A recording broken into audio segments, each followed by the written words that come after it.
Vanessa Harrington's wedding day should have been perfect, until her family's driver grabbed her hand and whispered 3 words that changed everything. Hide in the trunk. What she discovered from that dark, confined space would reveal a conspiracy worth $45 million, masterminded by the man she was about to marry. This is the story of a bride who chose survival over her wedding vows, and the deadly price someone was willing to pay for her inheritance.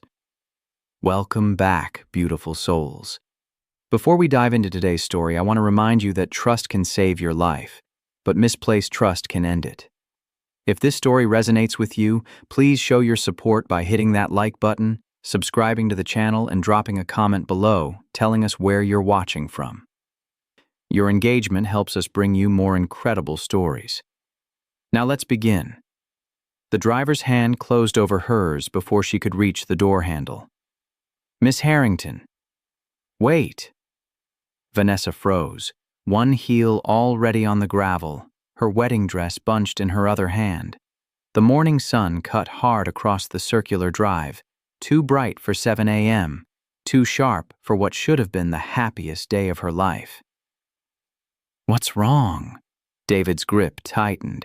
His eyes flicked to the rearview mirror, then to the main house, the sprawling glass and stone estate where she'd spent the night before her wedding, where Julian was probably already awake, where 200 guests would arrive in 4 hours. Get back in the car. David, I need to, now.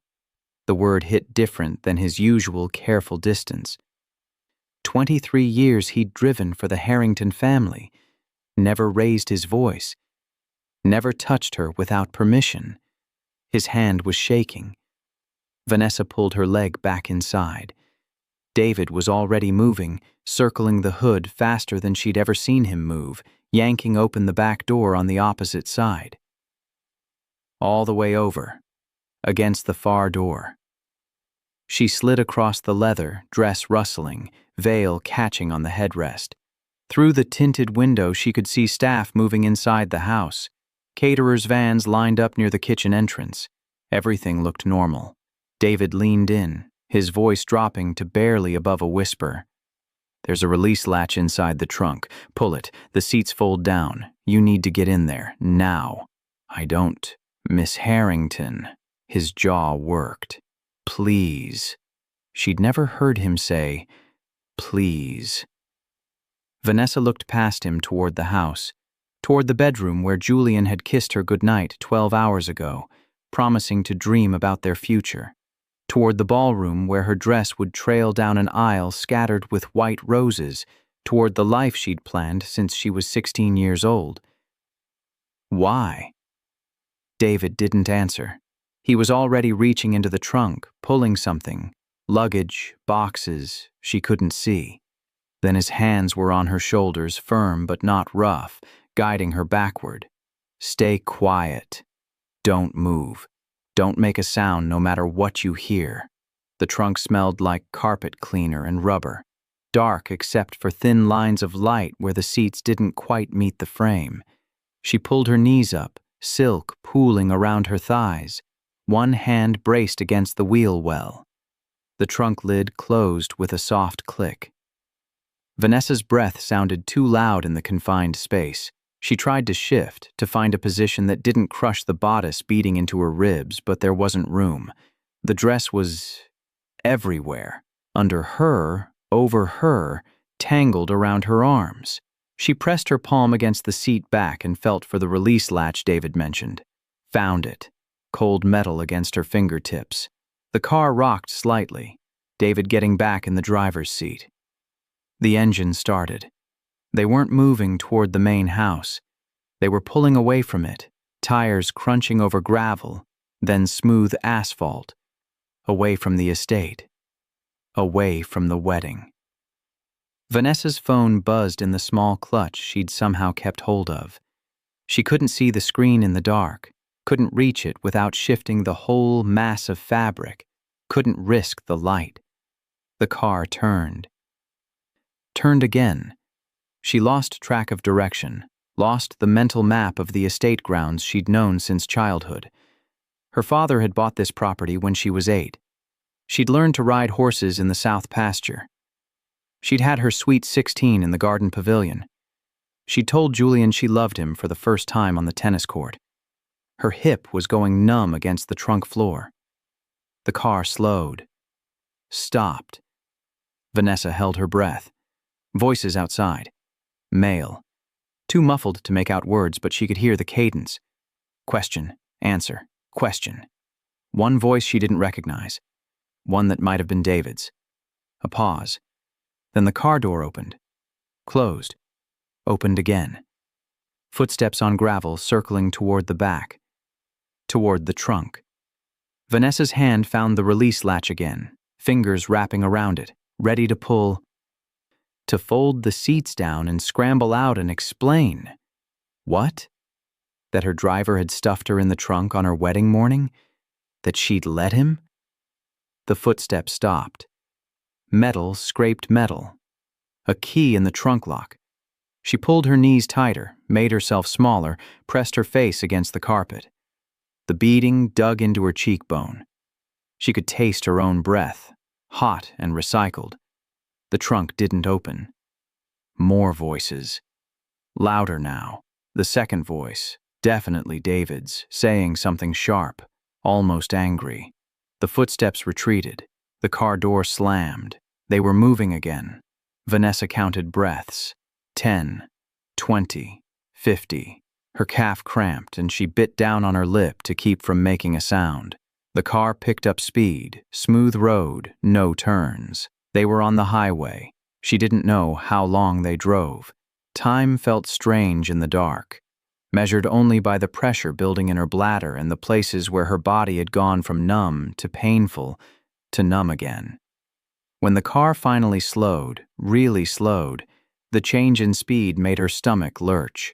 They turned. Bumpy road. Gravel again, but different from the estate. Rougher, unpaved. The car stopped. The engine cut out. Silence. Vanessa waited, counted to 60, counted again. Miss Harrington, David's voice, close to the trunk. I'm going to open this. Don't scream. The trunk lid lifted. Light stabbed her eyes. She squinted, couldn't see anything but brightness and the silhouette of David's head against blue sky. Not the manicured blue of the estate grounds. Deeper. Wider. Can you move? She tried. Her leg buckled when she put weight on it, pins and needles shooting up to her hip. David caught her elbow, steadied her while she half fell, half climbed out of the trunk. They were in a parking lot. Empty except for one other car, a sedan she didn't recognize. Beyond the asphalt, sand dunes. Beyond that, ocean. Not anywhere near the estate. Vanessa turned in a slow circle, wedding dress dragging through gravel and dirt, veil tangled beyond repair. Where are we? 30 miles north. David was already pulling bags from the trunk. Her overnight bag.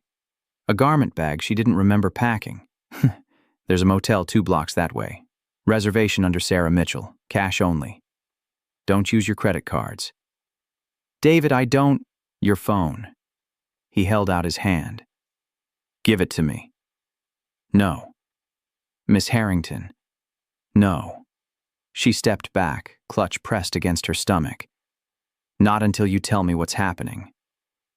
Not until you tell me why I'm standing in a parking lot in my wedding dress instead of getting ready to marry Julian. David's face did something she'd never seen before. Collapsed, almost. Like he'd been holding himself together through sheer will, and the will had finally run out. Because if you'd stayed, he said, you wouldn't have made it to the ceremony. The ocean sound seemed very loud suddenly. Waves hitting sand over and over, the same rhythm as her heartbeat.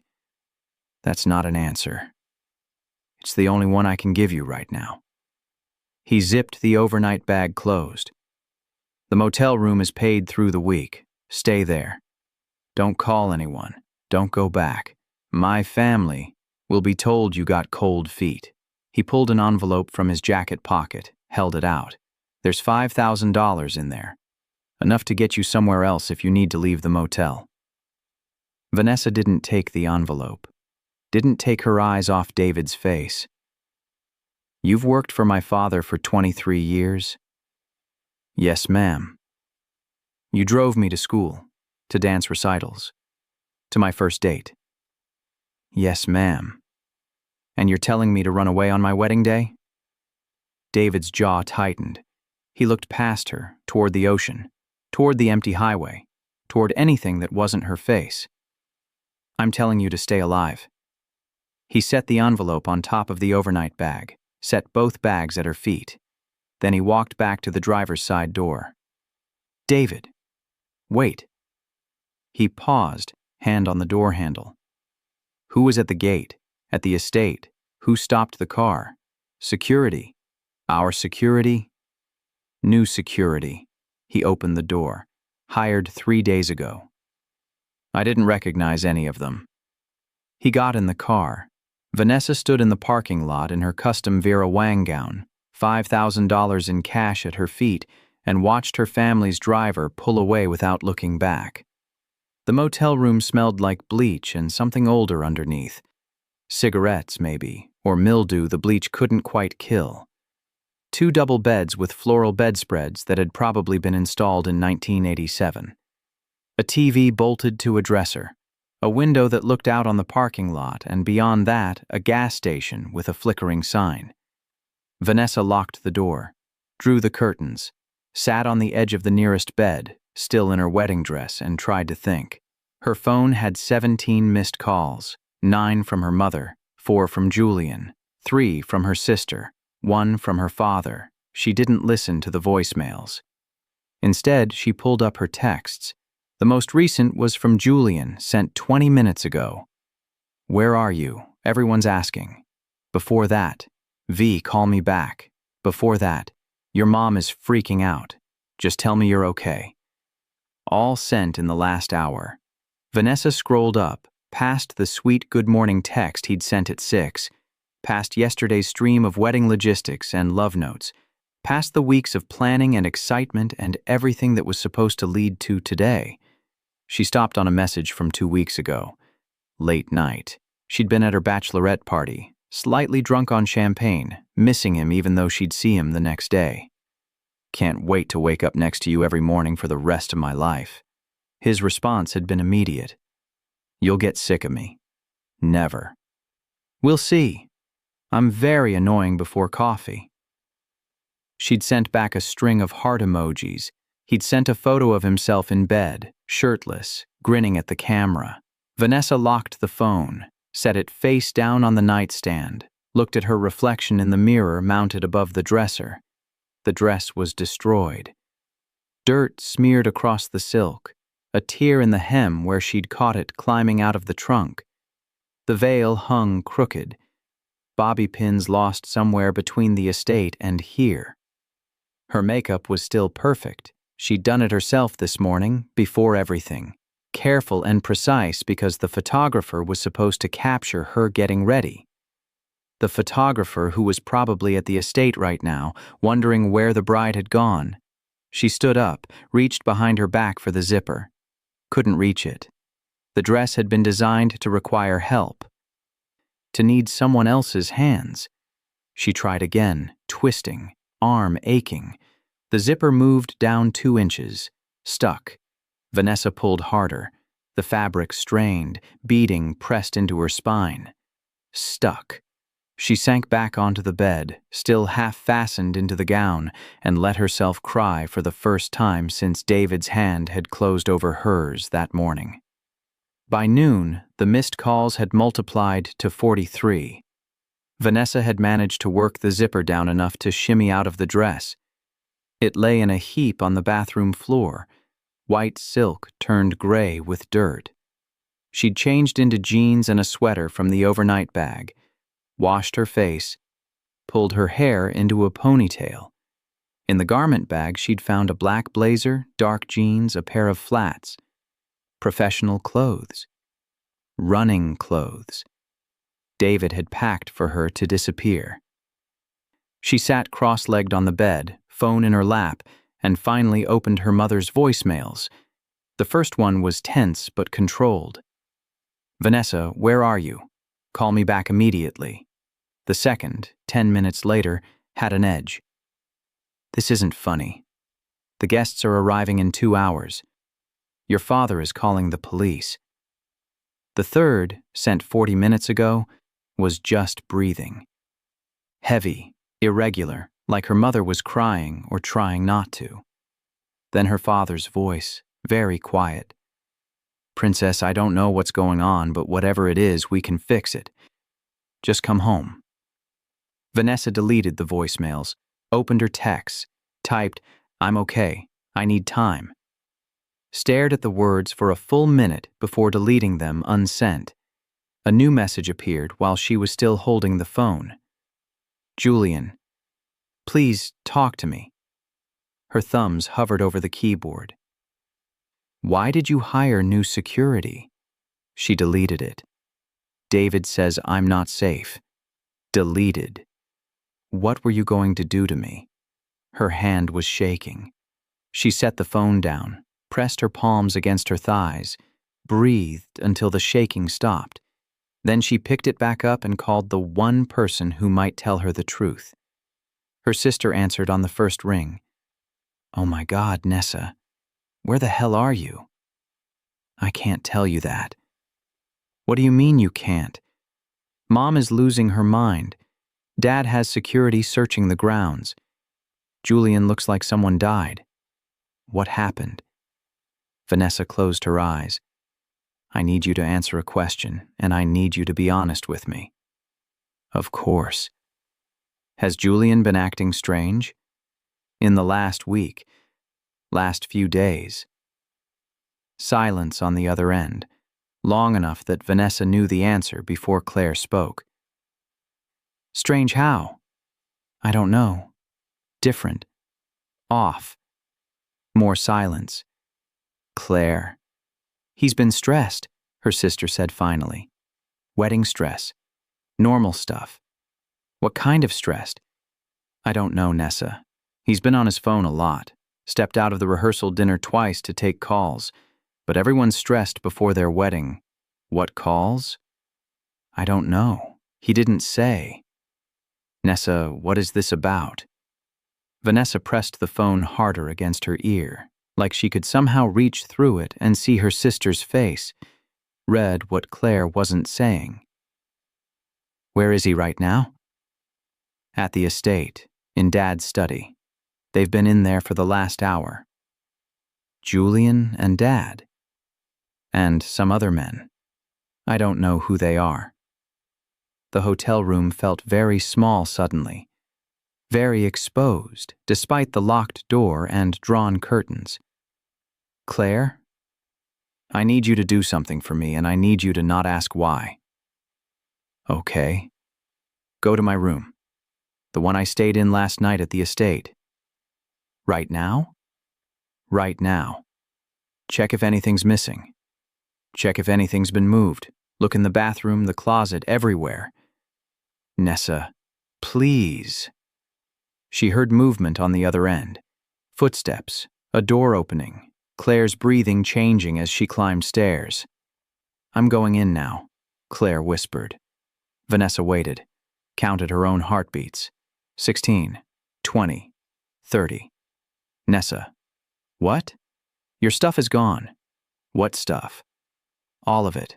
Your suitcase, your makeup bag, that bag you brought with your going-away outfit. It's all gone." Vanessa's grip tightened on the phone. "Check the bathroom." "I'm checking. There's nothing here. No toiletries, no hairbrush. Nothing." "What about the closet?" "Empty." "Wait, no, there's something." Rustling sounds, a sharp intake of breath. "Nessa, there's a suitcase here I've never seen before." "Open it." "It's locked." "Break it open." "I can't just—" "Claire, break it open." More sounds, something metal scraping, then a click, and Claire's voice, very quiet. "Oh God." "What is it?" "Clothes, but not yours. Different sizes, and there's a pause. There's a passport. Vanessa's heart was pounding so hard she could feel it in her throat. What name? Vanessa Harrington. That's my passport. No. Claire's voice cracked. It's a passport with your name, but the photo isn't you. The room tilted. Vanessa gripped the edge of the bed, knuckles white. Describe her. Brown hair. Your height, maybe. Similar build. But it's not you, Nessa. It's not your face. Someone was planning to leave as Vanessa Harrington. Someone who wasn't Vanessa. Get out of there, Vanessa said. Right now. Put everything back exactly how you found it and get out. What's going on? I don't know, but don't tell anyone about this. Not Mom, not Dad, especially not Julian. Nessa, promise me. I promise. But you have to tell me where you are. You have to let me help. I'll call you back. Vanessa hung up before her sister could argue. She sat very still on the motel bed, phone clutched in both hands, and tried to piece together what she knew. New security, hired 3 days ago. Her belongings removed from her room. A suitcase with someone else's things. Someone else's face in a passport with her name. Julian in her father's study with men she didn't recognize. David telling her she wouldn't make it to the ceremony. The pieces didn't fit together, or they did. But the picture they made was impossible. Her phone buzzed. Text from Julian. I'm coming to find you. She stared at the words. Typed back. How? The response was immediate. I know you, V. I know how you think. I'll find you. She powered off the phone, pulled the battery, sat in the sudden silence, and tried to remember every true crime show she'd ever half-watched, every thriller where the girl realized too late she was in danger. The cash was still in the envelope David had given her. $5,000. Enough to disappear if she was smart about it. But disappear from what? From a wedding that might have been a trap? From a fiancé who was suddenly sending messages that sounded less like love and more like hunting? Vanessa went to the window, pulled the curtain back just enough to see the parking lot. Empty. The gas station across the street. A few cars at the pumps. Nobody watching. Nobody waiting. She let the curtain fall. Went back to the bed. Picked up the hotel phone and dialed the front desk. Front desk, a woman's voice, bored. Hi, this is room 1 Aurine. I need to ask, has anyone called asking for Sarah Mitchell? Hold on. Computer keys clicking. No, ma'am. No calls. If someone does call, can you tell them there's no one here by that name? A pause. Is there a problem, ma'am? No. No problem. Just, please. If anyone asks, I'm not here. Understood. Vanessa hung up. She had one more call to make. She dialed from memory, a number she hadn't used in 3 years. Not since her college roommate had moved to Portland and they'd lost touch the way people do when life pulls them in different directions. It rang 4 times. 5. Vanessa was about to hang up when, hello? Amy, it's Vanessa. Nessa? Oh my God. Hey. I was literally just thinking about you because I saw on Instagram that you're getting married today. Congratulations. Vanessa closed her eyes. I need help. The cheer drained from Amy's voice. What kind of help? The kind where I can't explain on the phone. The kind where I need somewhere to go that no one would think to look for me. Silence. Then, are you safe right now? I think so. Do you need me to call the police? I don't know. I don't know what I need. Her voice broke. I need somewhere to go. Okay. Amy's voice was steady now, focused. Okay. Where are you? A motel, 30 miles north of the estate. Can you get to Portland? Maybe. I have cash. There's a bus station in Longview. Greyhound runs to Portland every few hours. Get on the next one. Don't use your real name. When you get here, call me from a payphone. Do payphones still exist? Or a gas station or something? I'll come get you. Amy, we'll figure it out when you get here. Just get here safe. Vanessa was crying again, silent tears that blurred her vision and dripped onto her jeans. "Thank you." "Hey," Amy's voice softened. "Whatever this is, we'll handle it, okay? Just get here." The Greyhound station smelled like diesel and old coffee. Vanessa bought a ticket to Portland under the name Sarah Mitchell, paid cash, kept her face angled away from the security camera mounted above the ticket counter. The bus didn't leave for another hour. She sat in a plastic chair bolted to the floor, overnight bag at her feet, and watched people. An elderly couple holding hands, a young mother with a toddler who wouldn't stop crying. A man in a business suit who kept checking his phone, frowning at the screen. Normal people on a normal Tuesday. Nobody running from their own wedding? Vanessa's stomach growled. She hadn't eaten since yesterday.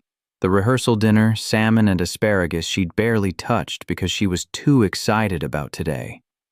About marrying Julian, about starting their life together. Julian, who had hired new security 3 days before the wedding. Julian, who was in her father's study with strange men. Julian, who knew how she thought and was coming to find her. She bought a granola bar and a bottle of water from a vending machine, forced herself to eat even though her throat felt too tight to swallow. The bus pulled in 10 minutes early. Vanessa was the first one on. She chose a seat near the back, next to the window, slumped down so she couldn't be seen easily from outside. The bus filled slowly. The elderly couple, the young mother with the toddler, the businessman, a handful of others. The driver pulled the door closed with a hiss of hydraulics. The bus lurched forward. Vanessa pressed her forehead against the window and watched the station recede behind them. Then the motel, then the highway that led back to everything she'd run from. Her phone was still powered off, battery separate, both tucked into the bottom of her overnight bag. She didn't turn it back on. Portland at dusk looked like a postcard, city lights reflecting off the river, bridges strung with white lights, the skyline sharp against a purple sky. Amy was waiting at the bus station, exactly where she'd said she'd be, leaning against a beat-up Honda with a dent in the rear bumper. She looked older than Vanessa remembered. Tired. But when she saw Vanessa climbing down from the bus, her face broke into a smile that looked exactly the same as it had in their cramped dorm room 6 years ago. "Hey, stranger." Vanessa dropped her bag and hugged her friend so hard Amy grunted. "Okay," Amy said when Vanessa finally let go. "Okay. Let's get you somewhere safe, and then you can tell me what the hell is going on." Amy's apartment was a studio in a converted warehouse, all exposed brick and tall windows. Small but clean. A pull-out couch. A kitchen that was barely more than a counter and a mini fridge. Bookshelves lining one wall, overflowing with paperbacks and textbooks. "Sorry about the mess," Amy said, kicking aside a pile of laundry. "I wasn't expecting company." "It's perfect." Amy pulled 2 beers from the fridge, handed one to Vanessa, and settled onto the couch. "All right, start from the beginning." Vanessa did. She told Amy about David's warning, about hiding in the trunk, about the motel and the phone calls and the suitcase in her room with someone else's face and a passport bearing her name. She told her about Julian's text. "I know how you think. I'll find you." When she finished, Amy was quiet for a long time. "So," Amy said finally, "you think Julian was planning to what? Replace you? Kill you?" Hearing it out loud made it sound insane. "I don't know. But your driver, David, he thought you were in danger." "Yes. And this suitcase, your sister saw it. It's real." "Yes." Amy took a long pull from her beer. "Okay, first thing tomorrow, we're getting you a burner phone, and we're going to figure out what the hell is going on." "How?" "I don't know yet. But you're not doing this alone." Vanessa's eyes burned. "Why are you helping me? We haven't talked in 3 years." Amy shrugged. "Because you called. Because you needed help. because that's what friends do. She paused. Also, your fiancé sounds like a psychopath, and I'm not letting you go back to him without knowing exactly what you're walking into. I'm not going back. Good. Then we need to figure out your next move. Vanessa leaned back against the couch, exhaustion crashing over her in waves. She'd been running on adrenaline for 12 hours. Now, in the safety of Amy's apartment, the fear and confusion and betrayal were catching up. I don't understand, she said quietly. We've been together for 5 years. We were happy. He loved me. I thought he loved me. Maybe he did. Then why? Money? Amy suggested. Your family has money, right? My trust fund doesn't pay out until I'm married, and even then, it's set up so my spouse can't access it directly. So it's not about money. I don't think so. Then what? Vanessa shook her head. She didn't know. Couldn't piece it together. Every answer led to more questions, and she was too tired to think straight. Get some sleep, Amy said, standing up and pulling blankets from a closet. We'll figure it out tomorrow. I'll take the floor. You get the couch. Amy, don't argue. You look like you're about to fall over.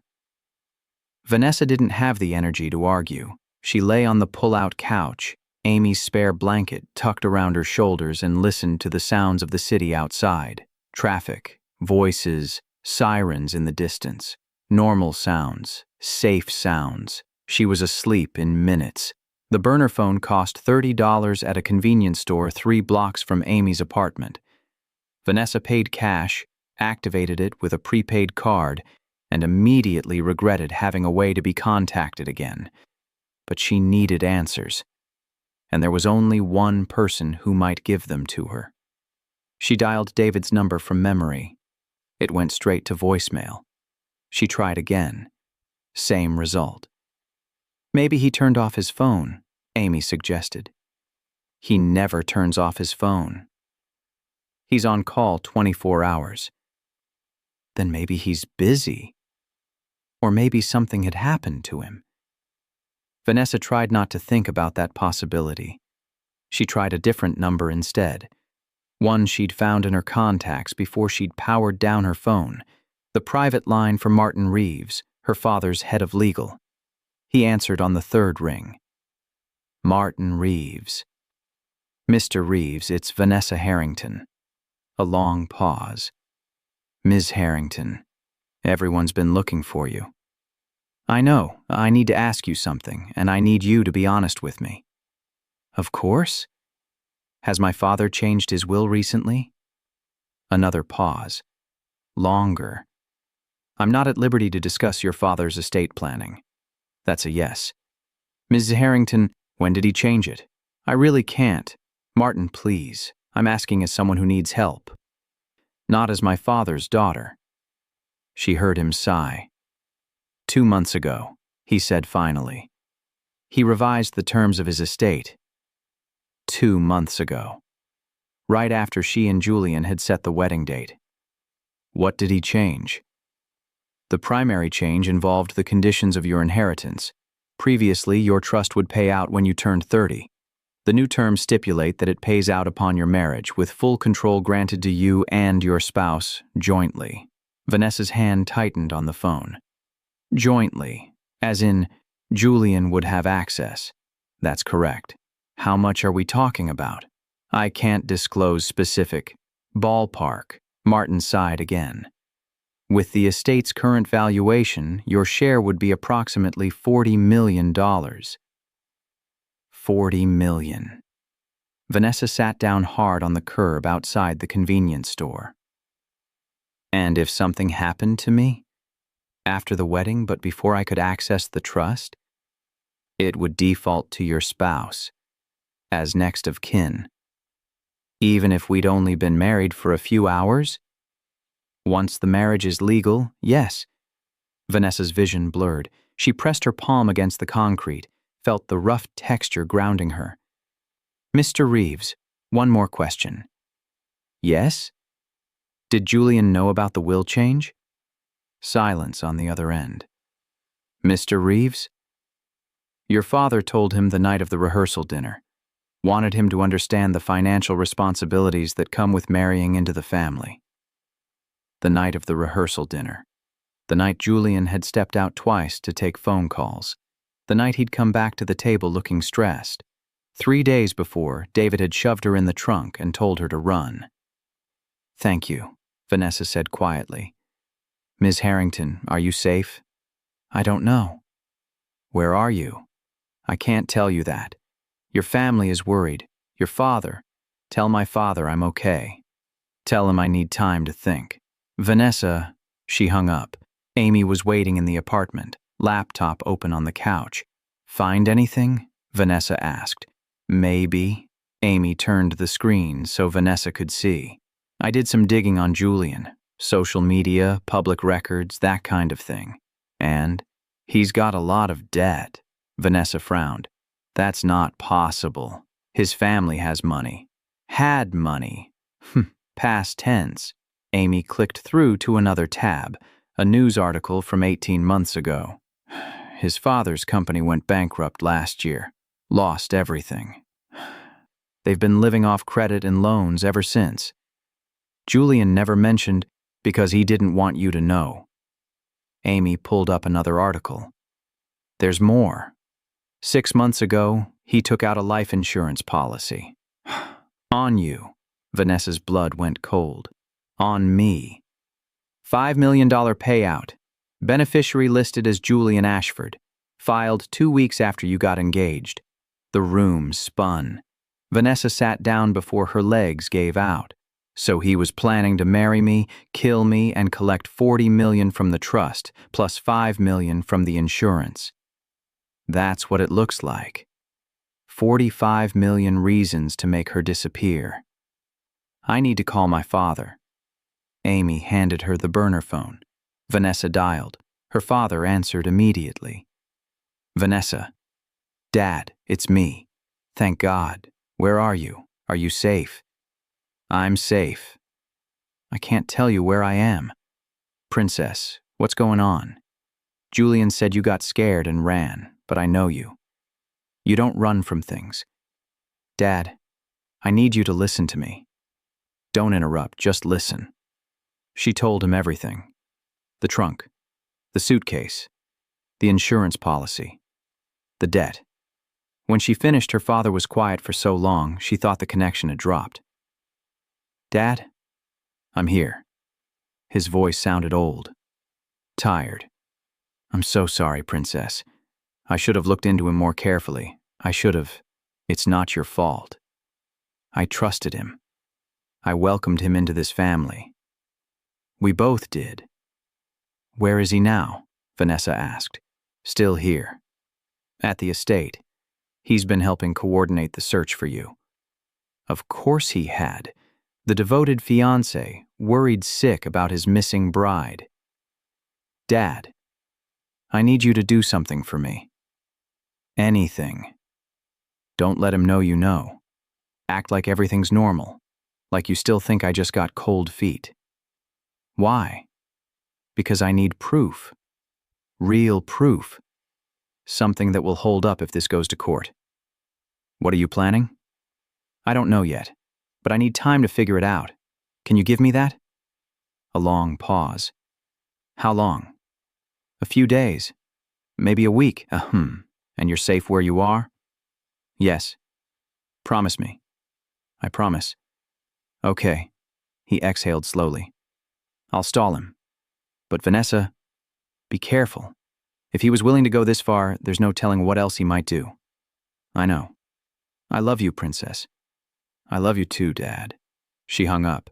Amy was watching her from across the room. So, Amy said, what's the plan? I need to get back into the estate, into my room.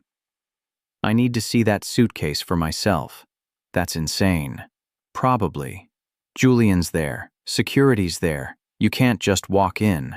I'm not going to walk in. I'm going to sneak in. How? Vanessa thought about it. Thought about the estate layout she'd known her whole life. The blind spots in the security system her father had never bothered to upgrade. The service entrance near the kitchen that the staff used. The staff. "I need to make a call," she said. David's phone went to voicemail again, but this time Vanessa left a message. "David, it's Vanessa. I need to talk to you. I need to know what you know. Please call me back." She rattled off the burner phone number. "Please." He called back 6 hours later. Vanessa was half asleep on Amy's couch when the phone buzzed. She grabbed it, fumbled it, nearly dropped it before getting it to her ear. "David?" "Miss Harrington." He sounded exhausted. "Are you safe?" "Yes." "Are you?" "I'm managing." "What happened?" "After you dropped me at the motel. I went back to the estate. Told them you'd asked me to drive you to clear your head, and when I stopped for gas, you'd disappeared. They questioned me for 3 hours." "I'm sorry." "Don't be. I'd do it again." "Why did you do it at all? Why did you help me?" Silence on the other end. Then, "Because 23 years ago, your father gave me a job when no one else would. Because I watched you grow up. Because I couldn't stand by and let them hurt you." "Them?" "Julian and who else?" "I don't have names, but I saw them meeting. 3 men I didn't recognize, coming and going at odd hours. Meeting with your fiancé in the estate's south wing." "When?" "Started about 2 weeks ago. Got more frequent this last week." 2 weeks. Right after her father had told Julian about the will. What were they meeting about? I don't know.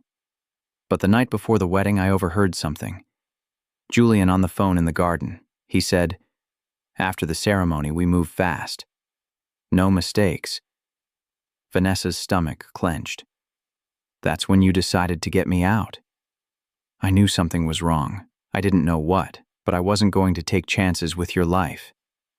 "Thank you, David." "What are you planning, Miss Harrington?" "I'm going to get proof. I'm going to make sure he can't hurt anyone else." "Be careful. These men, they're professionals. This wasn't some impulsive plan. This was organized." "I will." "And Miss Harrington?" "Yes?" "Don't come back to the estate. Whatever you're thinking, don't. It's not safe. I have to. I need to see that suitcase. Your sister can photograph it, send you the evidence. It's not enough. I need the passport, the real thing, something a lawyer can't dismiss as photoshopped or fabricated." David was quiet. "When?" he asked finally. "Tomorrow night, late, when everyone's asleep. I'll help. David, I'll help," he repeated. "I'll make sure the south entrance is unlocked. I'll be watching the security feeds. You'll have 15 minutes, in and out. Why are you doing this? Because it's the right thing to do, and because no one else is going to."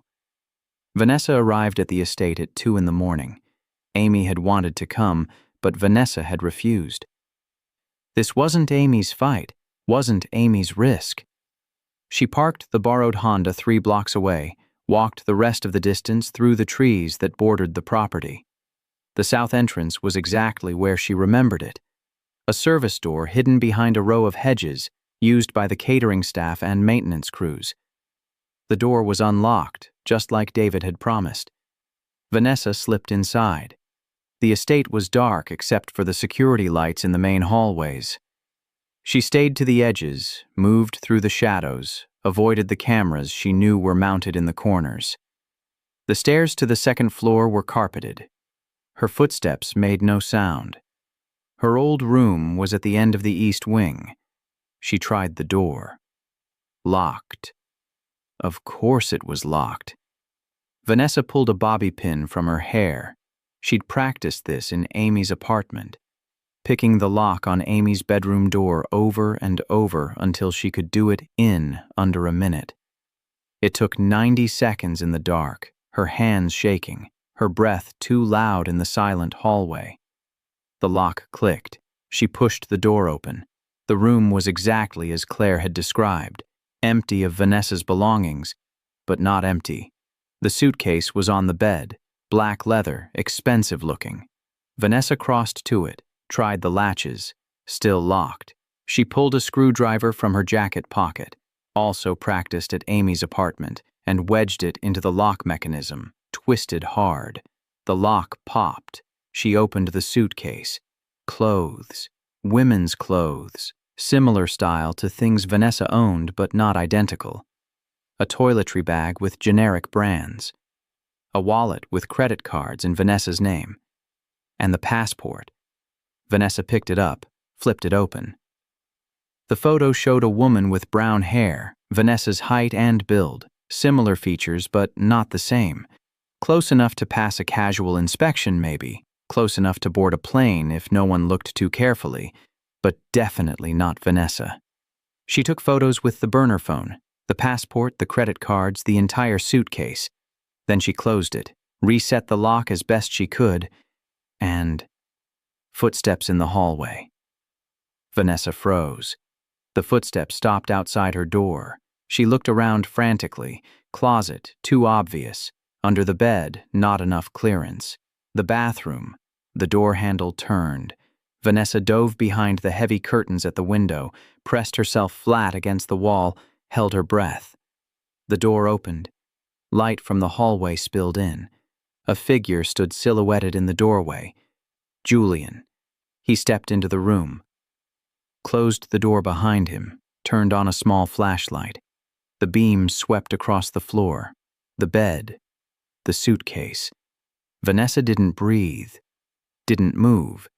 The curtain was heavy velvet, floor to ceiling, but if he decided to check behind it, Julian crossed to the suitcase, checked the locks, opened it. He stood there for a long moment, staring down at the contents. Then he pulled out his phone, dialed. "It's me," he said when someone answered. "She hasn't been here. Everything's still in place." A pause. "I know, I'm handling it." Another pause. "She'll surface eventually. She doesn't have the resources to disappear for long. When she does, we'll be ready." He hung up. Stood there for another moment. Then he closed the suitcase, left the room, shut the door behind him. Vanessa waited 30 seconds. A minute? 2 minutes. Then she slipped out from behind the curtain and ran. Down the hallway, down the stairs, through the south entrance, into the trees. She didn't stop running until she reached the car. Her hands were shaking so badly she could barely get the key in the ignition.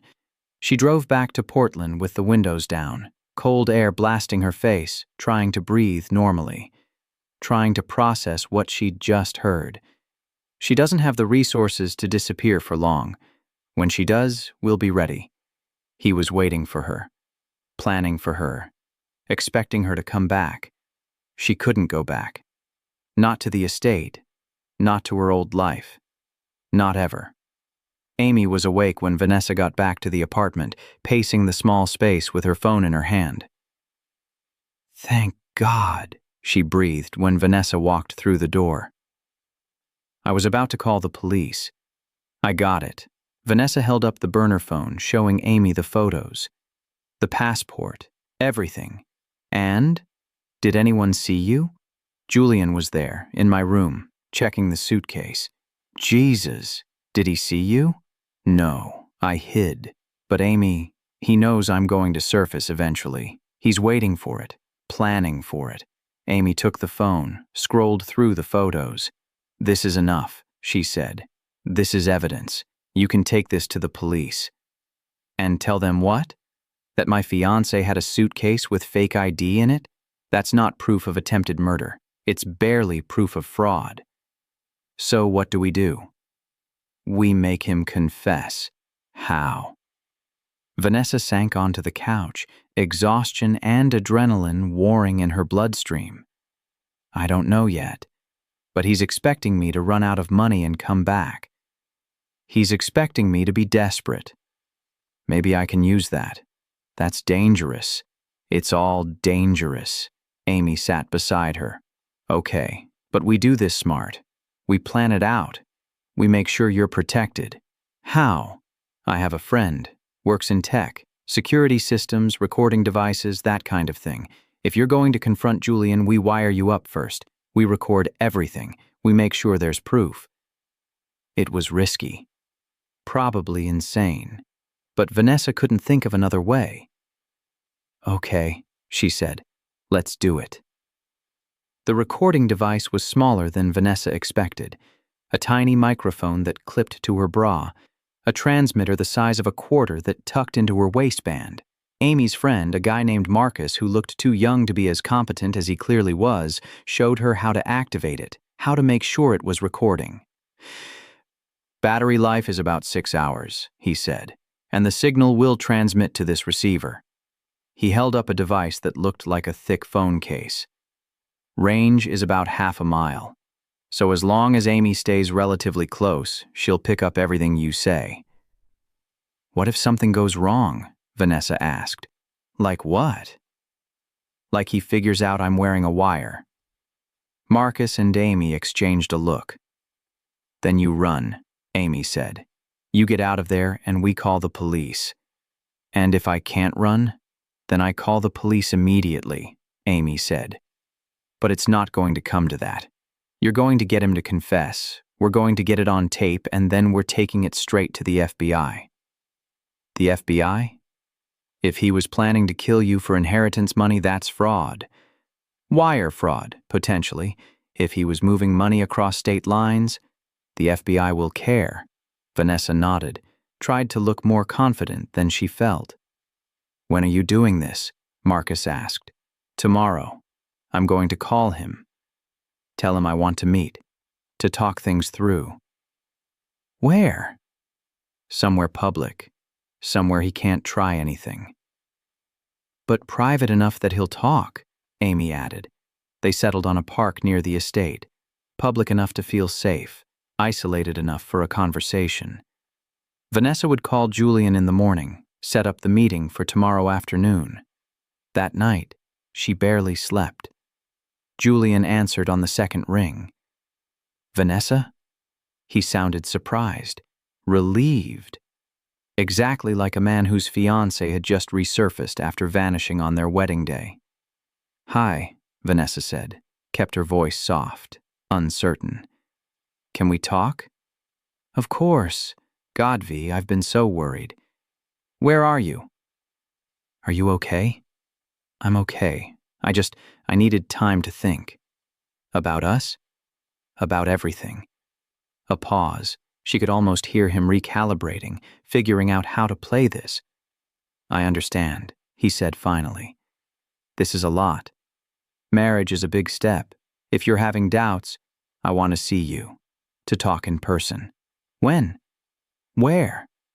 I can come to you. No, I'll come to you. There's a park near the estate. Riverside Park. Do you know it? I know it. Can you meet me there? Tomorrow at 3? Of course. Whatever you need. Just you, Julian. No one else. Just me. I promise. Vanessa closed her eyes, tried to sound grateful, vulnerable. Thank you. I love you, V. The words hit like a punch. I'll see you tomorrow, she said, and hung up before he could say anything else. Amy was watching her from across the room.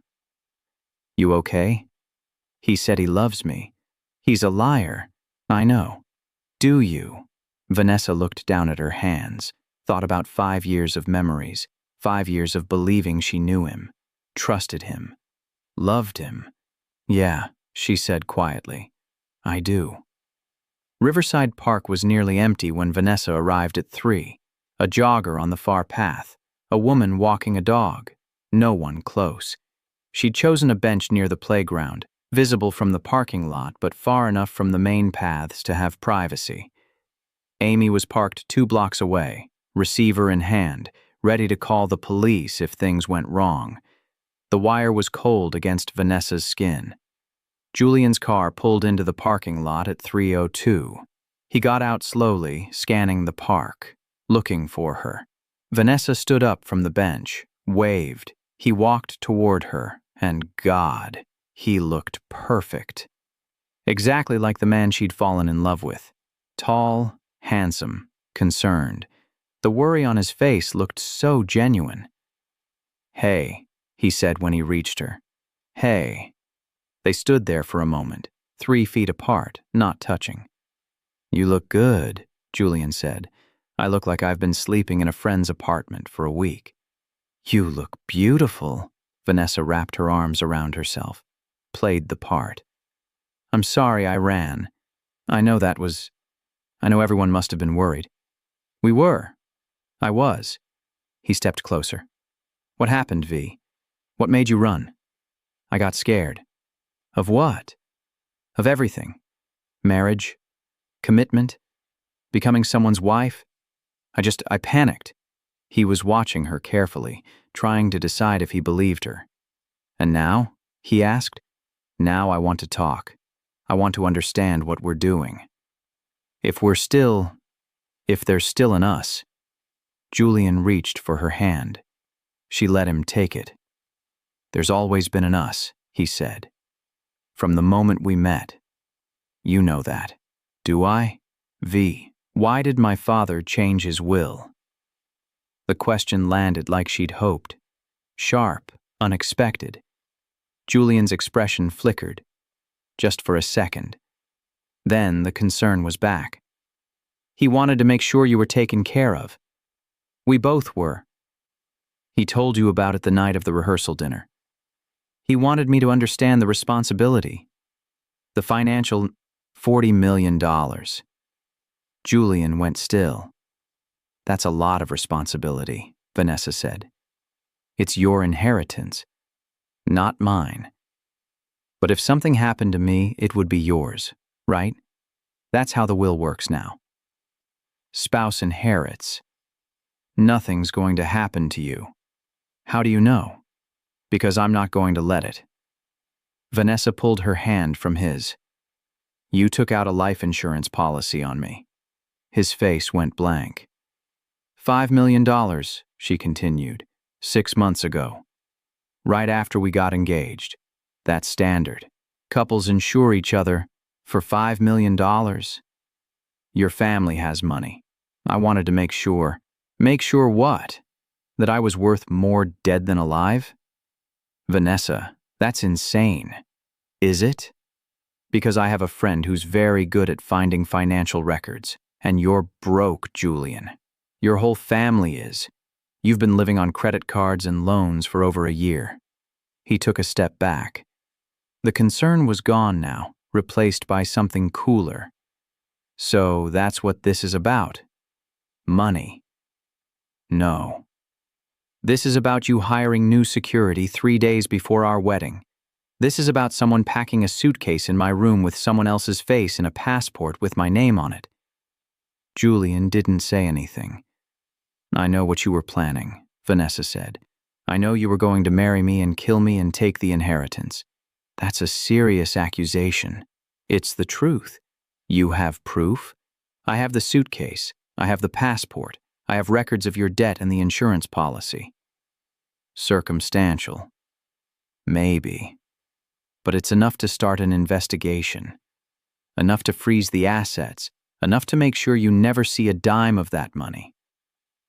They stared at each other. The jogger had left. The dog walker was gone. They were alone in the park. Julian's expression shifted, the mask dropping. And underneath, nothing. No rage, no guilt, no emotion at all. Just cold calculation. You should have stayed hidden, he said quietly. Probably. Why didn't you? Because I needed you to admit it. I needed to hear you say it. I'm not going to say anything. You already did. The passport is circumstantial, but this conversation isn't. She tapped the wire under her shirt. Julian's eyes widened, just slightly. Then he smiled. You think you're clever. I think I'm alive, which is more than I would have been if I'd married you. You still love me. I can see it. No, I love who I thought you were, but that person never existed. Julian took a step toward her. Vanessa held her ground. "So what now?" he asked. "You take your recording to the police. They arrest me for what? Planning a crime I never committed?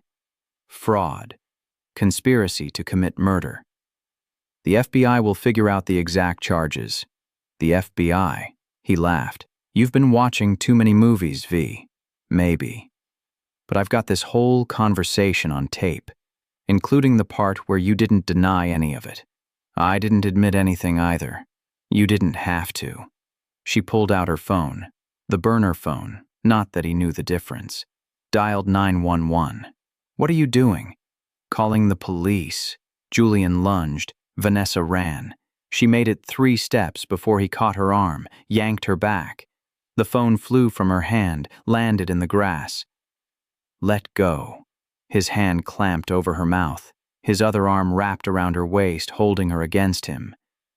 "You shouldn't have come back," he hissed in her ear. "You should have stayed gone." Vanessa bit down hard on his palm. Julian swore, loosened his grip just enough. She twisted, drove her elbow into his stomach, broke free, ran toward the parking lot. Behind her, Julian was shouting something, but she couldn't hear over the sound of her own heartbeat, her own breathing, the desperate rhythm of her feet on pavement. Amy's car screeched into the parking lot. Vanessa dove for the passenger door, yanked it open, threw herself inside. Drive. Amy was already moving. In the rearview mirror, Vanessa saw Julian standing in the middle of the park, watching them go. Not chasing, not panicking, just watching. "Did you get it?" Vanessa gasped. Amy held up the receiver. Every word. The FBI agent's name was Sarah Chen, and she looked younger than Vanessa expected. Professional. Serious. She listened to the recording twice, examined the photos of the passport and suitcase, reviewed the financial records Amy had compiled. "This is good," she said finally. "Not perfect, but good. The recording alone won't be enough for a conviction, but combined with the physical evidence and the financial motive, we can work with this." "So you'll arrest him?" "We'll open an investigation, bring him in for questioning, apply for a warrant to search the estate." "How long will that take?" "A few days, maybe a week. These things move slowly." "He knows I'm still alive. He knows I have evidence. What if he runs?" "We'll monitor him. If he tries to leave the country, we'll move faster." Vanessa nodded, tried to feel relieved. Agent Chen's expression softened. "You did the right thing. Coming forward. A lot of people wouldn't have. I didn't have much choice. You had every choice. You could have stayed hidden, started over somewhere else. But you came back. You got proof. That takes courage." Vanessa didn't feel courageous. She felt exhausted, scared, angry, but alive. She was alive. They arrested Julian 4 days later. Vanessa watched the news coverage from Amy's apartment. Footage of FBI agents entering the estate, Julian being led out in handcuffs, her father standing on the front steps looking 10 years older than he had a week ago. The suitcase had been seized. The passport, the fake ID, the burner phones Julian had purchased to coordinate with the men he'd hired. All evidence. All real. The men themselves had been harder to track down, but the FBI had resources. They'd find them eventually. Vanessa's phone rang, her real phone, which she'd finally turned back on. Her mother. She answered. "Mom." "Oh, sweetheart." Her mother was crying. "I'm so sorry. I'm so sorry. It's not your fault. We should have seen it. We should have known." "Nobody knew. That's the point. He was good at lying. Are you coming home?" Vanessa looked around Amy's tiny apartment, at the pull-out couch she'd been sleeping on for a week, at Amy giving her a thumbs up from the kitchen. "Not yet. I need a little more time." "Okay, whenever you're ready. Your father and I will be here." "I know. We love you, Nessa. I love you too. She hung up, turned off the TV, sat in the quiet for a long moment. You okay? Amy asked. I don't know. Ask me in a year? Fair enough. Amy pulled 2 beers from the fridge, handed one to Vanessa. For what it's worth, I think you're handling this incredibly well. I hid in a trunk on my wedding day and almost got murdered for $40 million. The bar for handling it well is pretty low. True. But you're alive. You got justice. And you're not letting it break you. Vanessa took a long drink. Yet, Amy agreed. They sat together in silence, drinking beer, watching the sun set through the apartment windows. Tomorrow, Vanessa would call her lawyer, would start the process of untangling her life from Julian's, would figure out what came next. But tonight, she was just going to sit here. Safe. Alive. Free. 6 months later, Julian pleaded guilty to conspiracy to commit murder and fraud. He got 25 years. The men he'd hired got less. Plea deals in exchange for testimony. But they'd all go to prison. All pay for what they'd planned to do. Vanessa didn't go to the sentencing.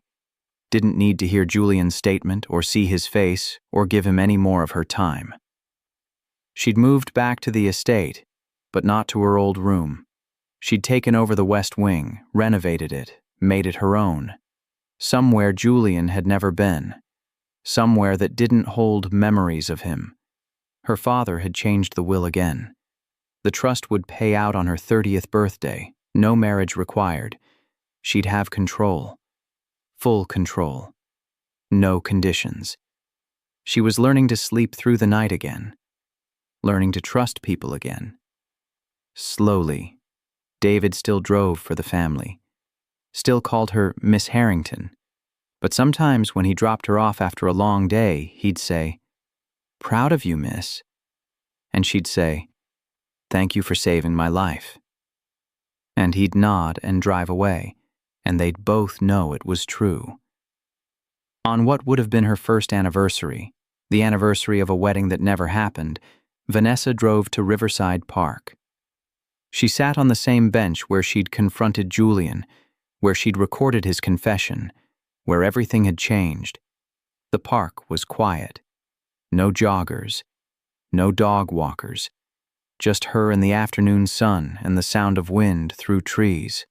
She thought about the girl she'd been a year ago, the one who'd been so excited to get married, so sure of her future, so naive about the man she loved.